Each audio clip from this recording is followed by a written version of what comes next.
आज संयुक्त किसान संघर्ष समन्वय समिति की ओर से आज ये बैठक हुई है और यहाँ पर जिले के तमाम किसान नेता यहाँ पर उपस्थित हुए। आज की बैठक में प्रशासन के खिलाफ 2 निंदा प्रस्ताव पारित किए गए हैं।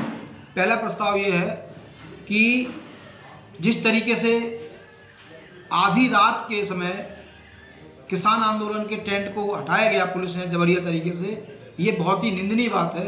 49 दिन से किसान शांतिपूर्ण तरीके से धरना दे रहा था और अपनी जायज़ मांगों के लिए लड़ रहा था, उसको इस तरीके से कायरानापूर्ण तरीके से और भारी पुलिस बल के बीच में ले जाकर हटाया गया, ये बहुत ही आपत्तिजनक बात है। इसकी निंदा की गई, इसके खिलाफ प्रस्ताव पारित किया गया। नंबर 1। नंबर 2 कि जिस तरीके से 18 फरवरी के दिन किसान आंदोलन के तहत जब रेल की पटरियों पर लोग कार्यकर्ता बैठे हुए थे, पुलिस के द्वारा जिस तरीके से बलपूर्वक घसीटते हुए खासतौर से महिलाओं के साथ जो बदतमीजियाँ की गई हैं, उसकी भी निंदा की गई, उसके खिलाफ भी निंदा प्रस्ताव पारित किया गया है। और इसको कहा गया कि चूँकि ये कृषि मंत्री जी का जिला है, गृह जिला है, और कृषि मंत्री जी के जिले में वो नहीं चाहते कि किसी भी तरीके के आंदोलन हो जो किसान बिल के खिलाफ हों, और इसलिए ये बल प्रयोग किया जा रहा है, तानाशाही रवैया अपनाया जा रहा है।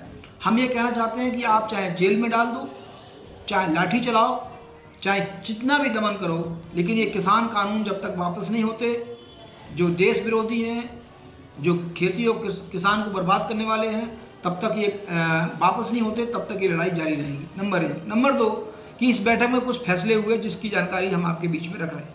पहली बात तो ये कि इस कानून को गांव-गांव तक इस कानून के खिलाफ अभियान चलाने का निर्णय हुआ है। प्रत्येक गांव में हस्ताक्षर किया जाएगा और राष्ट्रपति महोदय को इस कानून को वापस लेने के लिए मांग की जाएगी और गांव-गांव से यहाँ पर राष्ट्रपति महोदय को पत्र लिखा जाएगा। नंबर 1। नंबर 2 इसके लिए जो है महापंचायतें की जाएंगी और इसके बाद एक विशाल महापंचायत की जाएगी, और जिसमें हम लोगों ने श्री राकेश टिकैत जी को, रजेवाल साहब को, डिलीवाल साहब को और हन्नान मौला साहब को आमंत्रित किया है कि वो लोग भी आएंगे।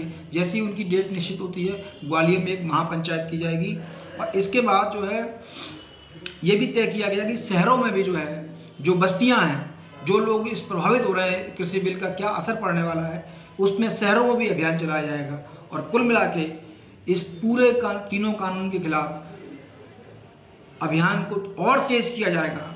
और अंत में इस पूरे मीटिंग में जो तय किया गया है कि हम लोग अब अगला पड़ाव कृषि मंत्री के बंगले पर लगाएंगे और कृषि मंत्री के बंगले के सामने अनिश्चितकालीन धरना शुरू किया जाएगा।